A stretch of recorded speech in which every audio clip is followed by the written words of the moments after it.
আসসালামু আলাইকুম। সংবাদে আপনাদের সবাইকে স্বাগত জানাচ্ছি। আমি ফিরোজ তোহা। শুরুতেই আরবে কেবলস সংবাদ শিরোনাম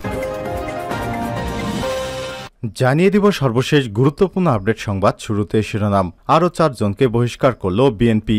দলীয় সিদ্ধান্ত অমান্য করে আগামী 8 মে অনুষ্ঠিত প্রথম ধাপে উপজেলা পরিষদ নির্বাচনে প্রার্থী হয় আরও 4 নেতাকে বহিষ্কার করেছে বিএনপি। এ নিয়ে মোট 79 জনকে বহিষ্কার করল বিএনপি। এরপর থাকবে একতরফা নির্বাচনের অস্তিত্ব সংকটে সরকার, অভিযোগ করলেন ফারুক। বিএনপি নয়, বারবার একতরফা নির্বাচন করে ক্ষমতাসীন আওয়ামী লীগ সরকার অস্তিত্বের সংকটে পড়েছে, এমন মন্তব্য করেছেন বিএনপি চেয়ারপারসনের উপদেষ্টা জয়নুল আবেদিন ফারুক। এবারে জানাবো, সরকারের সমালোচনা করলেই খড়গ নেমে আসে বলছেন বিএনপি সিনিয়র যুগ্ম মহাসচিব অ্যাডভোকেট রুহুল কবির রিজভী। জানিয়ে দিব একটি গুরুত্বপূর্ণ সংবাদ। শুক্রবারও ক্লাস চালু রাখার সিদ্ধান্ত আসতে পারে বলছেন শিক্ষামন্ত্রী মহিবুল হাসান চৌধুরী নওফেল। জানাবো, আওয়ামী লীগের ত্রাণ বিষয়ক উপকমিটির পানি এবং খাবার স্যালাইন বিতরণ। প্রচণ্ড দাবদাহে শ্রমজীবী এবং কর্মজীবী সাধারণ মানুষের মাঝে আওয়ামী লীগের ত্রাণ এবং সমাজ কল্যাণ বিষয়ক উপকমিটির পক্ষ থেকে বিশুদ্ধ পানি এবং খাবার স্যালাইন বিতরণ শুরু হয়েছে। মঙ্গলবার 30 এপ্রিল সকাল 11টায় রাজধানীর জিগাতলায় এই কার্যক্রমের উদ্বোধন করেন আওয়ামী লীগের সাংগঠনিক সম্পাদক মির্জা আজম।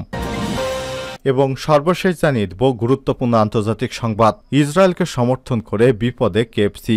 মালয়েশিয়ান মুসলমানদের অভিযোগ, ফিলিস্তিন যুদ্ধে অন্যায়ভাবে ইসরায়েলের প্রতি সমর্থন করে আসছে কেএফসি। এর জেরে ফাস্টফুডের এই চেইন শপটি বয়কটের ডাক দিয়েছে মালয়েশিয়ান মুসলমানরা। এর ফলে মালয়েশিয়ায় একের পর এক আউটলেট বন্ধ করতে বাধ্য হচ্ছে কেএফসি। প্রিয় দর্শক, এতক্ষণ শুনছিলেন সংবাদ শিরোনাম, এবারে বিস্তারিত। তবে তার আগে অনুরোধ থাকবে, আপনি কোন স্থান থেকে আমাদের সংবাদটি দেখছেন কমেন্ট করে জানিয়ে দিন এই সংবাদ সম্পর্কে আপনার মূল্যবান মতামত। প্রিয় দর্শক, আপনি যদি আমাদের চ্যানেলে নতুন হয়ে থাকেন, ভিডিওটি দেখতে দেখতে চ্যানেলটি সাবস্ক্রাইব করে রাখুন, যাতে করে আমাদের লেটেস্ট আপডেট সংবাদগুলো সবার আগে আপনার কাছে পৌঁছে যায়। এবারে বিস্তারিত। আরও 4 জনকে বহিষ্কার করল বিএনপি। দলীয় সিদ্ধান্ত অমান্য করে আগামী 8 মে অনুষ্ঠিত প্রথম ধাপে উপজেলা পরিষদ নির্বাচনে প্রার্থী হয় আরও 4 জনকে বহিষ্কার করেছে বিএনপি। এ নিয়ে মোট 79 জনকে বহিষ্কার করা হল। মঙ্গলবার 30 এপ্রিল বিএনপির কেন্দ্রীয় সহদপ্তর সম্পাদক মোহাম্মদ মুনির হোসেন স্বাক্ষরিত এক বিজ্ঞপ্তিতে এই তথ্য জানানো হয়েছে। বহিষ্কৃত নেতারা হলেন ঢাকার কেরানীগঞ্জ মডেল থানা বিএনপির সহসভাপতি মোসাম্মদ সাবির বেগম, সুনামগঞ্জের শাল্লা উপজেলা বিএনপির যুগ্ম সম্পাদক জাহিরুল ইসলাম আজহার, স্বেচ্ছাসেবক দলের আহ্বায়ক আব্দুল মজিদ এবং যুবদলের সদস্য সাইফুর রহমান। বহিষ্কার হওয়া সবাই উপজেলা পরিষদ নির্বাচনে চেয়ারম্যান পদে প্রতিদ্বন্দ্বিতা করছেন। দলীয় সূত্র জানায়, দলীয় গঠনতন্ত্র মোতাবেক বাংলাদেশ জাতীয়তাবাদী দল বিএনপির প্রাথমিক সদস্য পদসহ সব পর্যায়ের পদ থেকে বহিষ্কার করা হয়েছে। এর আগে দ্বাদশ জাতীয় সংসদ নির্বাচনে তফসিল ঘোষণার পর দলীয় সিদ্ধান্ত অমান্য করে শৃঙ্খলা ভঙ্গের দায়ে দলীয় এবং জেলা পর্যায়ের শতাধিক নেতাকর্মীকে বহিষ্কার করেছে বিএনপি।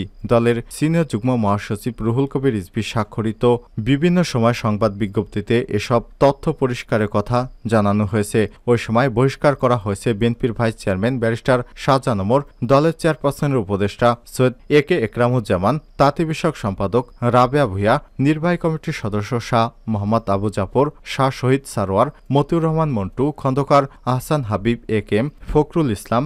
এছাড়াও জেলা উপজেলা পর্যায়ের অনেক নেতাকর্মীকে শোকজ এবং বহিষ্কার করা হয়েছে। যেসব নেতাকর্মীর বিরুদ্ধে শাস্তিমূলক ব্যবস্থা নেওয়া হয়েছে তারা নাটোর, নীলফামারী, সিলেট, মৌলভীবাজার, গাজীপুর, সিরাজগঞ্জ, সাতক্ষীরা, বরগুনা, ঢাকা, টাঙ্গাইল, শেরপুর, পঞ্চগড়, জামালপুর, চাঁপাইনবাবগঞ্জ, ফরিদপুর, কিশোরগঞ্জ, পিরোজপুর, খুলনা, চট্টগ্রাম জেলা এবং মহানগরের নেতা। একতরফা নির্বাচনে অস্তিত্ব সংকটে সরকার, বলছেন ফারুক। বিএনপি নয়, বারবার একতরফা নির্বাচন করে আওয়ামী লীগ সরকারের অস্তিত্বের সংকটে পড়েছে, এমন মন্তব্য করেছেন বিএনপির চেয়ারপারসনের উপদেষ্টা জয়নুল আবেদিন ফারুক। মঙ্গলবার 30 এপ্রিল জাতীয় প্রেস ক্লাবের সামনে এক অনুষ্ঠানে তিনি এসব মন্তব্য করেছেন। তিনি সরকারি দলের নেতাদের উদ্দেশ্যে বলেন, ওবায়দুল কাদের সাহেব, তীব্র দাবদাহে মানুষের মধ্যে পানি বিতরণ করুন, মানুষকে রক্ষা করুন। ঘরে বসে শুধু উপজেলা নির্বাচন নিয়ে কথা বললে চলবে না। আপনারা বারবার একতরফা নির্বাচন করে যাবেন, এটা জনগণ মানবে না। আর আপনি বিএনপিকে নিয়ে বলবেন বিএনপির অস্তিত্ব সংকটে, এটা ঠিক না। বিএনপির কোনো অস্তিত্ব সংকট নেই। অস্তিত্ব সংকটে আওয়ামী লীগ একতরফা নির্বাচন করে তারা এই সংকটে পড়েছে। তারা একটি সুষ্ঠু নির্বাচন দিতে পারে না। তারা জনগণের ভয়ে দিনের ভোট রাতে করে তারা 154 জনকে বিনা প্রতিদ্বন্দ্বিতায় নির্বাচন করে তাদের অস্তিত্ব টিকে থাকবে না। জাতীয় প্রেস ক্লাবের সামনে জিয়াউর রহমান সমাজ কল্যাণ ফোরামের উদ্যোগে তীব্র দাবদাহে রাজধানীর পথচারীদের মধ্যে বিশুদ্ধ খাবার পানি এবং স্যালাইন বিতরণ কর্মসূচি উপলক্ষে এক অনুষ্ঠানে সব কথা বলেছেন জয়নুল আবেদিন ফারুক। ফারুক বলেন, সরকার যত কূটকৌশল করুক না কেন একদিন তাদেরকে জনগণের কাছে জবাবদিহি করতে হবে। চরম তাপদাহে স্কুল বিদ্যালয় খোলা রাখার কঠোর সমালোচনা করে সাবেক প্রধান হুইপ তিনি আরো বলেন, এরকম দাবদাহে কোনো স্কুল খোলা থাকতে পারে না। এটা সরকারের একটা খেলা, এর বিরুদ্ধে মামলা করা উচিত। সরকারকে বলবো, আপনারা সর্বক্ষেত্রে ব্যর্থতার জন্য আপনাদের পদত্যাগ করা উচিত। গরিব মানুষকে বাঁচান। ফারুক বলেন, ঢাকা উত্তর সিটি মেয়রের কয়েক টন পানি ছিঁড়ে আপনি বাংলাদেশের মানুষকে শীতল করতে পারবেন না। বাংলাদেশে 21 কোটি মানুষ আযাবের আগুনের মতো জ্বলে উঠেছে। আপনাদের অবিচারের কারণে লুট করবেন আপনারা, অবৈধ কাজ করবেন আপনারা, আর এর প্রভাব পড়বে বাংলাদেশের নিরীহ মানুষের উপর। এটা হতে পারে না। আল্লাহ এগুলো সহ্য করবে না। এ সময় জিয়াউর রহমান সমাজ কল্যাণ ফোরামের সভাপতি মঞ্জুর রহমান ভূঁইয়ার সভাপতিত্বে এবং যুগ্ম সম্পাদক সোহেল রানা এবং সাংগঠনিক সম্পাদক এইচ.এম. স্বপন রানার যৌথ সঞ্চালনায় অনুষ্ঠানে বিএনপি শিশু বিষয়ক সম্পাদক আব্দুল কালাম আজাদ, সম্মিলিত পেশাজীবী পরিষদের সদস্য সচিব কাদের গনি চৌধুরী, উলামা দলের সাবেক সভাপতি মাওলানা শাহ নিসারুল হক প্রমুখ বক্তব্য রাখেন। সরকারের সমালোচনা করলেই খড়গ নেমে আসে।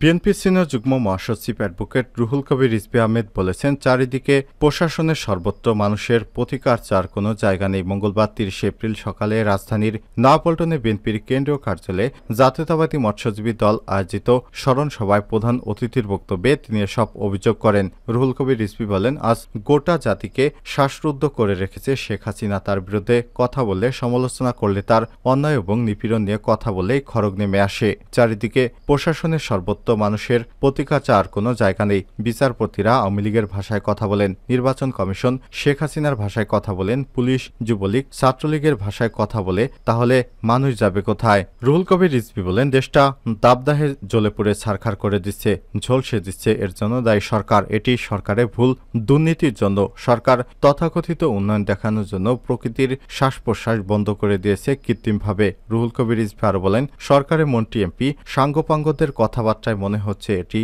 তাদের বাপদাদার সম্পত্তি, আর বাপদাদার সম্পত্তি বাকি যে মানুষগুলো তারা দ্বিতীয় শ্রেণী নাগরিক। ওরা যেভাবে বলবে সেভাবেই চলবে। একটি দেশের বন বাগান উজাড় করে তথাকথিত উন্নয়নের নামে গাছ কেটে ফেলা এক বিষাক্ত নগরে পরিণত করেছে সরকার। অনুষ্ঠানে আরো উপস্থিত ছিলেন বিএনপির সাংগঠনিক সম্পাদক অধ্যক্ষ সেলিম ভূঁইয়া, সহ অর্থনৈতিক সম্পাদক মাহমুদুর রহমান সুমন, মৎস্যজীবী দলের সদস্য সচিব আব্দুর রহিম, সিনিয়র যুগ্ম আহ্বায়ক নাদিম চৌধুরী, যুগ্ম আহ্বায়ক অধ্যক্ষ সেলিম মিয়া এবং বিভিন্ন পর্যায়ের বিএনপির নেতৃত্ববৃন্দ। শুক্রবারও ক্লাস চালু রাখার সিদ্ধান্ত আসতে পারে বললেন শিক্ষামন্ত্রী। সাপ্তাহিক বন্ধের দিন শুক্রবারও ক্লাস পরীক্ষা চালু রাখার সিদ্ধান্তে আসতে পারে বলে জানিয়েছেন শিক্ষামন্ত্রী মহিবুল হাসান চৌধুরী। মঙ্গলবার 30 এপ্রিল সচিবালয়ে এক ব্রিফিংয়ে সাংবাদিকদের একথা জানান তিনি। শিক্ষামন্ত্রী বলেন, বাংলাদেশের এক এক অঞ্চলের তাপমাত্রা এক এক রকম।